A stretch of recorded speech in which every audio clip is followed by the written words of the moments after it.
Who exactly are these qualified individuals we've been talking about? By the book, a qualified person, or individual, is one who has demonstrated skills and knowledge related to the construction and operation of electrical equipment and installation, and has received safety training to identify the hazards and reduce the associated risk. Working through that definition, you'll see three components that make a qualified person. The first is the electrical safety training your team takes at least every 3 years. This trains you to identify the hazards and risks associated with electricity and teaches protective measures to avoid those hazards.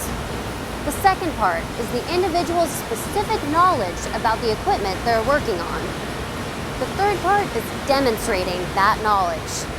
A good way to verify how much the field staff understands about the safe work practices for their equipment is to perform an annual audit. Tools for accomplishing this will be covered in more detail with the safety manager during the administrative controls section of this training. EPSCO, Electrical Power and Safety Company. Safety, diligence, collaboration.